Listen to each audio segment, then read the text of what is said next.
Hello gamers from around the world, this is Archimedes, the video game enthusiast from Germany, with a discussion-inspiring video about the next-gen consoles 4 months after launch. So, we are at the end of March, and that means that the next-gen, or by now we can say current-gen consoles, are out for more or less than 4 months now. And I know that it is still very difficult to get either of the consoles, mainly due to the worldwide shortage of semiconductors as a result of the ongoing pandemic. But I thought this is the perfect time to take a look at the Xbox Series X and PlayStation 5 and see how the consoles are holding up after their initial 4-month stress test, and see what the next gen experience has been so far and how the outlook for the next months and years is looking for the Xbox Series consoles and the PlayStation 5. So this video could also be interesting for you if you are still undecided which console to get or which one to get first, but this video is definitely not for you if you are looking for some console war discussion. I want to take a look at the consoles from the perspective of a fan of gaming, and that brings me to my first good news of this video. You can't really go wrong with either one, it really depends on personal preferences and what kind of experience you are looking for. But before I dive into the discussion of the new consoles, I want to ask you for a favor. I put a lot of work into my videos and I try to grow my channel, so if you watch this and end up enjoying yourself, then please consider to hit the like and subscribe button and maybe even turn on the notification bell to not miss out on future content. This doesn't cost you anything, but it helps my channel more than you think,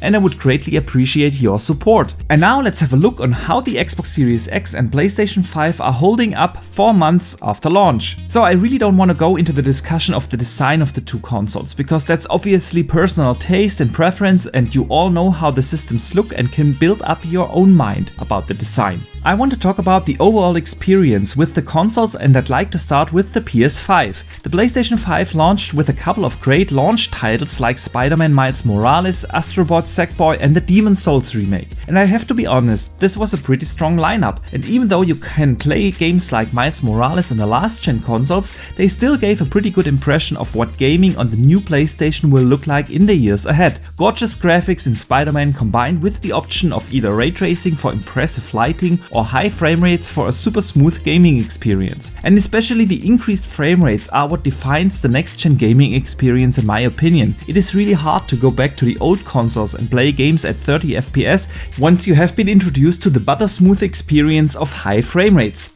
As for the controller of the console, I can tell you it is a great experience to have the adaptive triggers and rumble functions, especially in games that are optimized for that function, such as Astro Bot. We will have to see how these intensive rumble functions will affect durability of the controllers and if games will use those features or if it will be a gimmick in a few first-party titles. But it is a great technology and the controller itself feels really comfortable in your hand. And since I haven't been the biggest fan of PlayStation controllers in the past, I have to say it is by far the best PlayStation controller ever built. As for the user interface of the console, I can tell you that it is fast and responsive and looks fantastic. However, I do feel that they didn't give the user interface much thought about what functionalities people are actually using. Just to give you one example, you now need like 10 clicks to turn the console off, while on the PlayStation 4 you simply could press down the PlayStation button and turn the system off. There are a couple of these little inconveniences that Sony has introduced with this new user interface, and I really don't get why, because it seems so unnecessary to do that. So the overall experience on the PlayStation 5 is really good. You can definitely feel that there is a lot of potential in the system, and the jump from the PS4 to the PS5 feels more significant than from the PS3 to the PS4 generation. The games look and run really good at 60 FPS, the controller is great, the load times with the SSD are fast, and besides some technical issues that hopefully get fixed with later updates, the console offers a great experience. And that brings me to the Xbox Series X. It is no secret that the Xbox is my main console. I usually play all the third-party titles on the system, and that is the keyword for the launch lineup of the Xbox Series X back in November.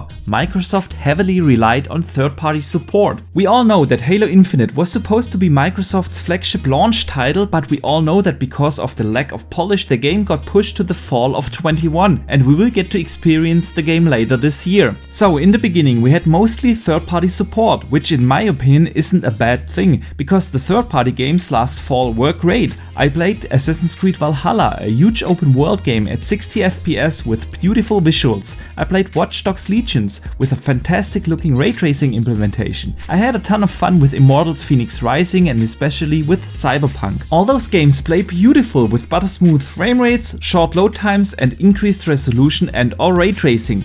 So gaming on the Xbox Series X is really a great experience, and I know that a couple of discussions were out there about Xbox not performing as well as the PlayStation in some third-party titles, even though the Xbox has the hardware advantage. But this story is already changing and a lot of games have received updates and are now running perfectly fine on the Xbox. You can really tell that developers start to utilize the performance in the consoles, start to understand the tools, and we see more and more games perform better on the Xbox. I've said it before and I'll say it again, I don't think it is a good impression for Microsoft in the beginning of a generation to have the better hardware and worse performing games, but the story is like it is. Microsoft waited longer to lock all the RDNA 2 features in their GPU in, and that's why when the pandemic hit them, the tools for the consoles and the developers were not ready. But like I said, this is already changing and I have no doubt that by this fall or spring next year, most of the games will perform best on the Xbox consoles, because it has the hardware specs in its favor,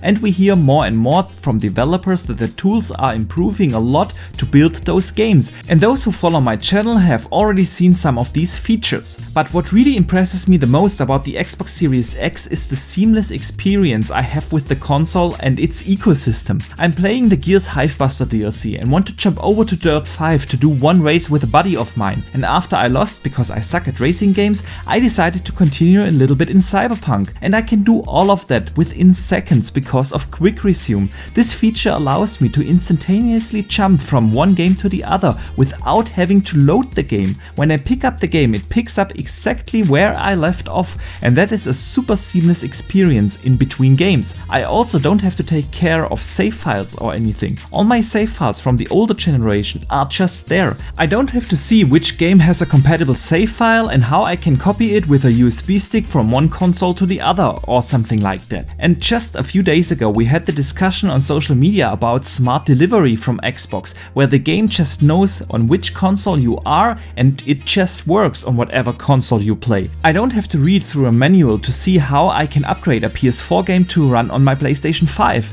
And in addition to that, I can also pick up my Xbox games on the go via xCloud and play the next level of Gears Tactics on my phone and then instantaneously resume later on my console. And while I'm sitting at work, I can browse through the catalog of games that are available in Game Pass or in my own personal library and download them on the go to my console so that the games are ready for me when I'm ready to game. This experience is really seamless, everything just works and is something that is dearly missed if you don't have it anymore. And besides that, the backward compatibility to older consoles from Microsoft is just bench on the market. Features like Auto HDR and the recently announced frame rate boost make not just games from the last generation look and run better than ever before, but I can play games from all the Xbox generations, even from 20 years ago, in a better way than ever before.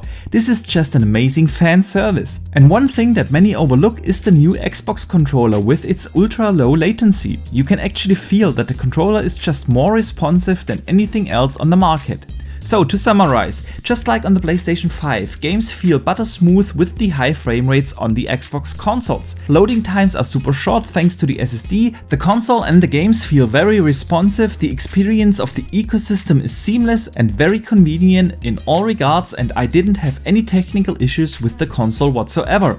I know that there are a lot of reports out there about failures and technical issues with the PlayStation 5, but so far I only had like 2 or 3 real crashes of the PS5, and sometimes I have issues where I get a black flickering on my image, but nothing a restart of the console can't fix. Unfortunately, I know that the experience has been worse for others out there, and I do hope that these issues get sorted out by Sony really soon. Now, if we look into the future of both systems, we know that a lot of games are coming for both of them, which is exciting, and the big gaming season with the announcements is just about to start this summer, where we hopefully get a better roadmap on which games are coming when down the line.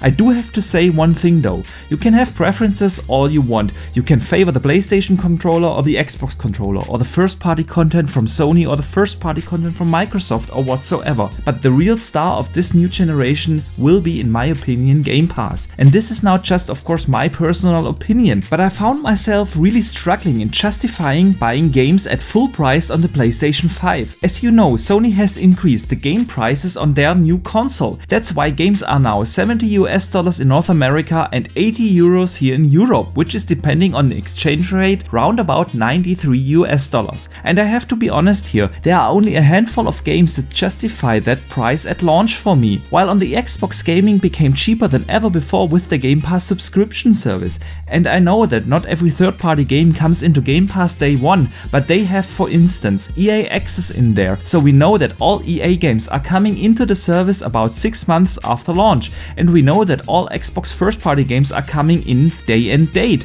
and we have a ton of games, small and big, in there for us to experience. Game Pass has really become this thing where I can just download and play games without having to worry about an investment of €80. Again, that equals $93, and that is why I found myself not playing as much on the PlayStation 5, and if so, I played a couple of games like Days Gone or God of War, which I already own. I find myself waiting for a sale to get games like, for instance, Demon's Souls. And with the outlook of Microsoft adding all their first-party content that is coming this year and in the next couple of years, and we know that they have round about 30 to 35 games in the making right now, the value of this service becomes even better over time. And with that, I want to come to an end of this video. Like I said in the beginning, you can't really go wrong with either one of the consoles, and it ultimately comes down to personal preferences. The best thing is of course to get both consoles and just not worry about which console might be the better one for you, and just enjoy the best of both worlds. But I also know that this isn't an option for everyone, and so you really should decide according to your own preference, because the gaming future looks great on the Sony as well as on the Microsoft side. And I think that this generation has the potential to become one of the best gaming generations ever, because not only are both consoles very powerful in terms of hardware performance, but also both have a fantastic first party lineup coming, and that is just exciting. And with that, I hope you enjoyed this video, and if you did so, please do not forget to hit the like and subscribe button as well as the notification bell, and consider sharing this out to other gamers. I would greatly appreciate it. And let me know in the comments below, how is your experience with the new consoles? Which consoles do you have in your homes? And besides here on YouTube, you can also hit me up on Twitter, where I share a lot of opinions and gaming discussions. But for now, thank you very much for watching, I see you the next time, and game on!